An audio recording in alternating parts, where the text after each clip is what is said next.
No compromise. உங்க சைடுலயும் எங்க சைடுலயும். GT Holidays, South India's #1 travel brand.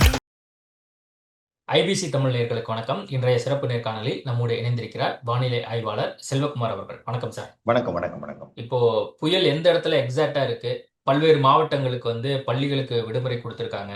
28 மாவட்டங்களுக்கு வெள்ள அபாய எச்சரிக்கை தமிழக அரசாங்கத்தால் கொடுக்கப்பட்டிருக்கு. இப்போ எக்ஸாக்டா புயலினுடைய அந்த வேகம் எந்த அளவுக்கு இருக்கு? எப்போ கடலோர மாவட்டங்களை டச் பண்ணி எப்போ சென்னையை டச் பண்ண போகுது இந்த புயல்? புயலானது வட இலங்கையில யாழ்ப்பாணத்திற்கும் முல்லைத்தீவிற்கும் இடையில காங்கேசன் துறை அருகே நீடித்துக் கொண்டிருக்கு. கிட்டத்தட்ட நெருங்கி விட்டது. கடல்ல இறங்க போகுது.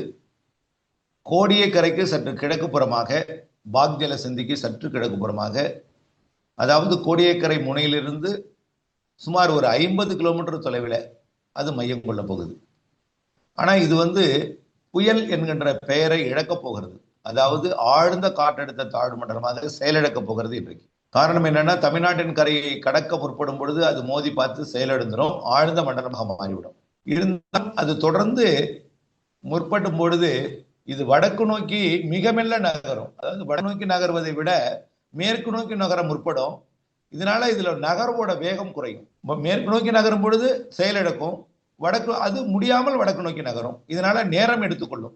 அப்ப நாகப்பட்டினம் மாவட்ட கரையோரத்திலேயே நாளை காலை வரை நீடிக்கும், இன்று நள்ளிரவு வரையாவது நீடிக்கும்.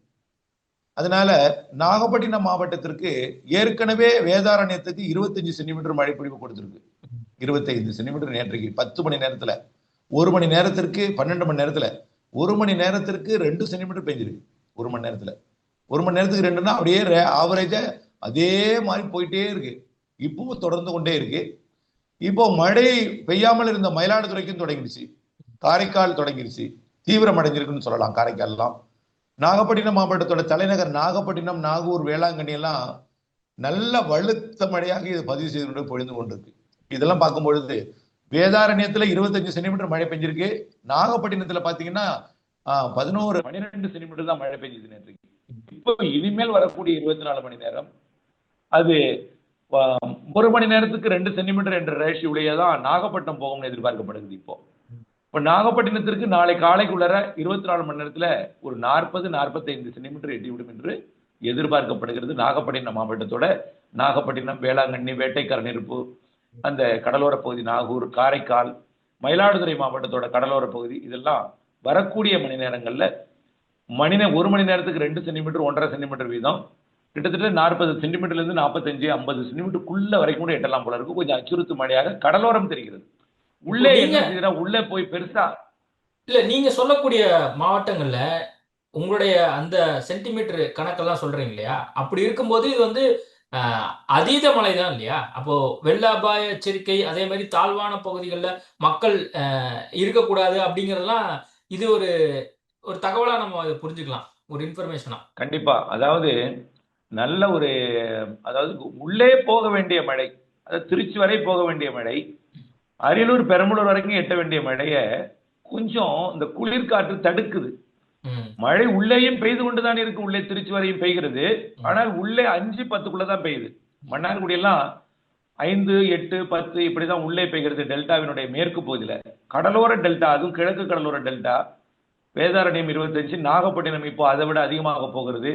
காரைக்காலோட பகுதிகள், மயிலாடுதுறைக்கும் அதிக பகுதி. கண்டிப்பா இது கடலோரத்திற்கு கொஞ்சம் அச்சுறுத்தல் தான். நல்லவேளை உள்ள பெய்திருந்தா அந்த தண்ணீரும் கடலோரம் தான் வந்திருக்கும். அப்ப பெரும் அச்சுறுத்தலா இருக்கும்.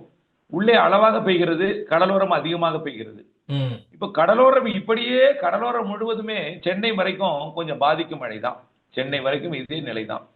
இந்த மாமல்லபுரம் அது கரையை கடக்கும் இடம் வரைக்குமாவது இப்படி சென்னைக்கும் மழை நிறைய இருக்கு. ஒரு சென்னைக்கும் கூட 25 சென்டிமீட்டருக்காவது வாய்ப்பு இருக்கு சென்னைக்கு. அது நாளை இப்போ ஏற்கனவே ஒரு மழை விட்டு 2-3 முறை வந்திருக்கும். நல்ல ஒருவாகவே பெய்திருக்கும், ஓய்ந்திருக்கும், மேகமூட்டமா இருக்கும், குளிரா இருக்கும். இப்ப கூட கடும் குளிராக இருக்கும். இந்த நிலை படிப்படியாக மாறி இன்று மாலைக்கு பிறகு லேசான மழையாக மாறி, நள்ளிரவிலிருந்து மிதமான மழையாக மாறி, நாளை ஞாயிற்றுக்கிழமை அதிகாலையிலிருந்து திங்கட்கிழமை அதிகாலை காலை வரைக்கும் கனமழையாக தொடர் மழையாக சென்னைக்கும் பொழியும்.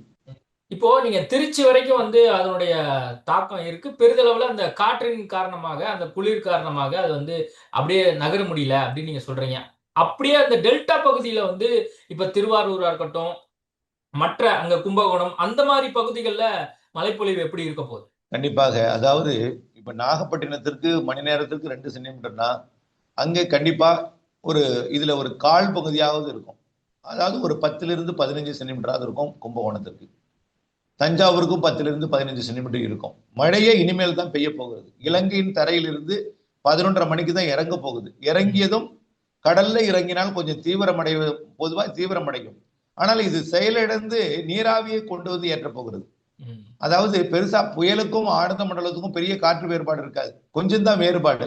இது சாதாரண ஒரு 71 கிலோமீட்டர் வேக புயல் தான். அது ஆழ்ந்த காற்றழுத்த தாழ்வு மண்டலம் ஒரு 69, இதுக்கு ஒரு 2-5 கிலோமீட்டர் தான் வேறுபாடு. புயல் என்ற பெயரை இழந்து ஆழ்ந்த மண்டலம் என்ற பெயர்ல இது கடற்கரையை ஒட்டி புதுச்சேரி வரைக்கும் போய் அங்க மேலும் செயலிழந்து மரக்காணத்துக்கு முன் கரையை கிடக்க போகுது. அதனால இருந்தாலும் இந்த பகல்ல குளிர் குறையும் அல்லவா, இந்த குளிர் குறையும் போது பகல்ல கொஞ்சம் நல்ல மழை பொழிவை கொடுக்கும். இன்றைய பகல் இரவு வந்தால் கொஞ்சம் குறையும், ஆனால் நான் இரவுலையும் கூடுவதற்கு வாய்ப்பு இருக்கு. இப்ப நடுநடுக்கோட்டில இருந்து வரக்கூடிய நீராவியோட அளவு இடையில இடைமறிக்கிறது ஒரு நிகழ்வு. அந்த இடைமறிக்கிற நிகழ்வு இன்றைக்கு பகல்ல விலகி போய்விடும். அப்ப அதுவும் ஃபுல்லா சப்ளை இருக்கும். அதனால இன்றைக்கு மதியத்துக்கு மேல மழையோட அளவு தீவிரமடையும். டெல்டா மட்டுமல்ல, கடலூர், அரியலூர் மற்றும் எல்லா வடகடலோர மாவட்டங்களுக்கும் படிப்படியாக தீவிரமடையும். உள்ளேயும் அந்த கடலோரத்தில் பாதியாக இருக்கும் அந்த மாவட்டத்தின் உள்பகுதி மற்றும் அதற்கு அப்படி, அதாவது அங்க ஒரு 20-25 பெய்ஞ்சா கூட உள்ள 10வது பெய்யும், அந்த அளவுக்கு மழை இருக்கு. இப்ப சென்னையில அதிகாலை, அதாவது ஞாயிற்றுக்கிழமை காலையில இருந்த படிப்படியா மழை வந்து இருக்கும், திங்கட்கிழமை வரைக்கும் இருக்கும்னு நீங்க சொல்றீங்க. எவ்வளோ வந்து அதனுடைய அந்த தாக்கம்ங்கிறது இருக்க போகுது? ஏன்னா நீங்க இப்போ வலு இழந்துருச்சு அப்படின்னு வேற சொல்றீங்க. புயல் வந்து வலுவை இழந்துட்டு தான் வருது. அப்படிதான் வந்து சென்னை நோக்கியோ அல்லது தமிழ்நாடு நோக்கியோ வருது அப்படின்னு நீங்க சொல்றீங்க. இதனுடைய தாக்கம் எப்படி இருக்க போகுது? அதாவது வலு இழந்தாலும் அது காற்றழுத்த தாழ்வு மண்டலமாகத்தான் அது புதுச்சேரி வரைக்கும் பயணிக்கும். புயல் என்ற பெயரை மட்டும் தான் இழக்குது. கடற்கரை ஓரமாக மழை பொழிவை கொடுக்கும் நிகழ்வாக வந்துட்டே இருக்கும். மரக்காணம் அருகே போனோம்னா அங்க ஒரு பெண்ட் இருக்கும், அதுல நேரடியாக அது கரை ஒட்டி போகாம ஏறி அப்படியே திருத்தணி வரைக்கும் அப்படியே உள்ளே போய்விடும். காஞ்சிபுரம் மாவட்டம், காஞ்சிபுரம், ஸ்ரீபெரும்புதூர், திருத்தணி வரைக்கும் உள்ள போய் அங்கே போய் ஆந்திர பிரதேசத்தின் தமிழ்நாடு எல்லையோர ஆந்திர மாவட்டங்களுக்கும் மழை பொழிவு கொடுக்கும். அப்படியே அது மீண்டும் கடலுக்குள் போக போகுது. கடலுக்குள்ள போய் மீண்டும் ஒரு ரவுண்ட் அடிச்சு 3ஆம் தேதியிலிருந்து 8ஆம் தேதிக்குள்ள மீண்டும் இலங்கை பக்கமே வரப்போகுது. இலங்கை வந்து மீண்டும் அரபிக்கடலுக்கு போக போகுது. ஆனால் இந்த மாதிரி புயலா இல்லை, ஒரு லோ பிரஷர் ஏரியாவோ அல்லது வெல்மார்க் லோ பிரஷர் ஏரியாவோ வரப்போகுது. அதனால இந்த நிகழ்வு கடலுக்குள்ள இறங்குறதுனால மழையோட அளவு ஆந்திர பிரதேசத்துல தீவிரமா இருக்கும். அங்கிருந்து கொஞ்சம் தண்ணீர் வருவதற்கு வாய்ப்பு இருக்கு. சென்னை உள்ளிட்ட திருவள்ளூர் உள்ளிட்ட பகுதிகளுக்கு ஆந்திர நீர் கொசத்தலை ஆற்றுல வர்றதுக்கு வாய்ப்பு இருக்கு. சென்னையிலையும் நிறைய மழைப்பொழிவு பொழிவதற்கு வாய்ப்பு இருக்கு. எல்லாமே நாளை. ஆனா ஒண்ணு, இப்போ வேதாரண்யத்துல 25 சென்டிமீட்டர் பெய்தது. ஆனால் அங்க வெள்ள பாதிப்பு இல்லை. ஏன்னா திட்டமிடுதல் சரியா இருந்தா பாதிப்பு இருக்காது. அங்க ஏரியில் இருந்த தண்ணீரை கடலுக்கு திறந்து விட்டாங்க. ஊர்ல பெய்த மழையை அப்படியே ஏரிக்குள்ள விட்டு நிரப்பிட்டாங்க. டபுள் ஒரு ஏரி தண்ணியை திறந்து விட்டாங்க. அது எல்லா இடத்துலயும் பெய்யும்னு சொல்லி ஏரியை திறந்து விட்டுறக்கூடாது, அது வேற. அந்த மாதிரி திறந்து விட்டீங்கன்னா அப்புறம் இருக்கிறது நீர் சேமிப்புக்கு பெரிய ஆபத்தாயிடும்.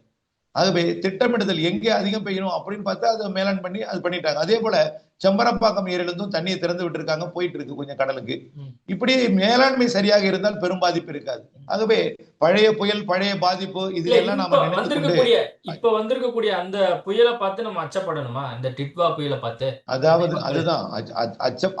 அதாவது இதுவும் 25 சென்டிமீட்டர் மழை பொழிவை கொடுக்கும் 24 மணி நேரத்துல. 25-30 கூட கொடுக்கலாம்.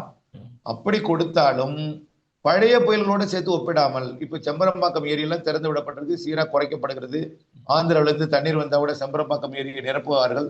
இப்படி எல்லாம் திட்டமிடுதல் சரியா இருக்கு. இருந்தாலும் போக்குவரத்துக்கு இடையூறு கொடுக்கும் வகையில கொஞ்சம் போக்குவரத்துக்கு பாதிப்பு ஏற்படுத்தக்கூடிய கொஞ்சம் மழை நிச்சயமாக ஞாயிற்றுக்கிழமையும் திங்கட்கிழமை முற்பகலும் இருக்கும். திங்கட்கிழமை இருக்கும். நிகழ்வு வந்து விலகி போனாலும் ஆந்திர தண்ணி அங்கிருந்து வந்துட்டு இருக்கும், கொசத்தலை ஆற்று வழியா வரும். இதெல்லாம் கொஞ்சம் ஒரு 2 நாளைக்கு. சனிக்கிழமை சாயங்காலம் இப்போ நம்ம டிராவல் பண்ற மாதிரி இருக்குமா? போக்குவரத்து இடையூறுன்னு சொல்றீங்க, சனிக்கிழமை சாயந்தரம் இன்றைக்கு பெய்யும் மழை பொழிவு எல்லாமே ஒரு லேசான மிதமான மழையாகத்தான் இருக்கும். இன்னைக்கு காலையில ஒரு மழை அனுபவிச்சிங்கன்னா அந்த மாதிரி ஒரு மழை குறுக்கீடுகள் தான் அப்பப்ப இருக்கும். இன்றைக்கு மாலைக்கு பிறகுதான் தொடர்ச்சியான தூறலாகத்தான் இருக்கும். இன்றைக்கு மாலை இரவில் இருந்துதான் லேசான மிதமான மழையாக மாறும். நாளை அதிகாலையில் இருந்தால் தொடர் கனமழையாக மாறும். நாளை அதிகாலைக்கு பிறகுதான் பெரும்பாலும் நாளை இரவு தான் இந்த உச்சபட்ச மழை இருக்கும். நாளை அதாவது ஞாயிற்றுக்கிழமை இரவு, ஏன்னா அப்பதான் அது கரை கடந்து அந்த நெருங்கி மரக்காணத்துக்கு அருகே நெருங்கி வரும். அப்பதான் மழைப்பொழிவு கொஞ்சம் கூடுதலா இருக்கும். இருந்தாலும் ஞாயிற்றுக்கிழமையிலிருந்து அதிகாலையிலிருந்து மழைப்பொழிவு நல்ல மழையை எதிர்பார்க்கலாம். இறுதியில நாளை ஞாயிறு மாலை இரவு தான் நல்ல மழைப்பொழிவு கிடைக்கும். அது தொடர் மழையா இருக்குமா எப்படி சார்? கண்டிப்பா தொடர் மழை. இப்ப டெல்டாவில் பெய்து கொண்டிருக்கிறது. நேற்று மாலை ஆரம்பித்த மழை இன்னும் விடல. இப்போ டெல்டாவின் உள்பகுதி தொடர்ச்சியாக ஒரு மிதமான மழையாக பெய்கிறது. கிழக்கே போக போக அது சற்று கனமாக இருக்கிறது. இன்னும் கிழக்கே போகும்போது அது கனமழையாக இருக்கிறது. கடல் ஓர பகுதி மிக கனமழையாக தொடர்ச்சியாக பெய்து கொண்டே இருக்கு. வேதாரண்யம்னா துளியாக விழவில்லை, கம்பியாக விடுகிறதுன்னு சொல்லலாம். நேரா ஸ்ட்ரைட்டா ஒரு கோடா விடுது. அப்படியே அப்படியே அந்த அளவுக்கு வலுவான மழையாகத்தான் இருக்கிறது. நாகப்பட்டினம் மாவட்ட கடலோரம், காரைக்கால், மயிலாடுதுறைக்கும் அப்படிதான் ஆரம்பிக்க போகுது. கடலூருக்கும் அப்படிதான். இப்படியே படிப்படி எல்லாருக்கும். நீங்க சொல்லக்கூடிய பகுதி கடலோர மாவட்டங்கள், டெல்டா, அப்புறம் அப்படியே சென்னை நீங்க சொல்லிட்டீங்க. அப்படியே கொங்கு மண்டலம், ஊட்டி, கொடைக்கானல் ஹில் ஸ்டேஷன், அதே மாதிரி கோயம்புத்தூர், திருப்பூர், ஈரோடு, நாமக்கல், அங்கெல்லாம் எப்படி இருக்கும்? எல்லா மாவட்டங்களுக்குமே இப்ப அங்கே மழை, தூறல், லேசான மழை, நனைக்கும் மழை எல்லாம் தொடங்கி பெய்துட்டு இருக்கு. மேற்கே போக போக மழையோட அளவு கண்டிப்பா குறைவா தான் இருக்கும். ஏன்னா நிகழ்வு கடல் ஓரத்துல இருக்கு. கடலோரம் வரைக்கும் தான் அந்த நிகழ்வு காற்றை ஏற்றுது. இருந்தாலும் அரபிக்கடலிருந்து வரக்கூடிய காற்று தமிழ்நாட்டின் மேற்கு தொடர்ச்சி மலையில மோதும்போது கொஞ்சம் மேற்கு தொடர்ச்சி மலையிலையும் மழை இருக்கும். ரொம்ப இருக்காது. 3-5 சென்டிமீட்டருக்கு மழை இருக்காது. உள்ள எல்லாம் 3 மேற்கு ஓரம், கேரள எல்லை ஓரம், நீலகிரி, வால்பாறை, கோயம்புத்தூர் மாவட்டம், இங்கெல்லாம் 3-5 சென்டிமீட்டர் இருக்கும்னு ஏற்கனவே சொல்லியிருக்கோம். உள்ளே 5-8 இருக்கும். இன்னும் கொஞ்சம் மேற்கே கிழக்கே. அப்புறம் இன்னும் கொஞ்சம் கிழக்கு வந்தீங்கன்னா மத்திய மாவட்டங்கள் இதுல பாத்தீங்கன்னா ஒரு 8-10 சென்டிமீட்டர் இருக்கும். கடலோரம் வரும்பொழுது கடலோர டெல்டாவின் உள்பகுதியில 15 சென்டிமீட்டர் 20 சென்டிமீட்டர் இருக்கும். அங்கங்க கொஞ்சம் அச்சுறுத்தலையும் கொடுக்கும். ஆனால் கடலோரம் தான் அதிகமான மழை பொழிவாக இருக்கும். ஓகே சார், தற்போதைய தகவலுக்கு மிக்க நன்றி. நம்ம தொடர்ந்து வானிலை தொடர்பான பல்வேறு செய்திகள் நீங்க கொடுத்துட்டு இருக்கீங்க. மீண்டும் அடுத்த வானிலை அப்டேட்ல உங்களை தொடர்பு கொள்றோம். நேர்காணலுக்கு மிக்க நன்றி. நன்றி நன்றி நன்றி. No compromise. உங்க சைடுலயும் எங்க சைடுலயும். GT Holidays, South India's #1 travel brand.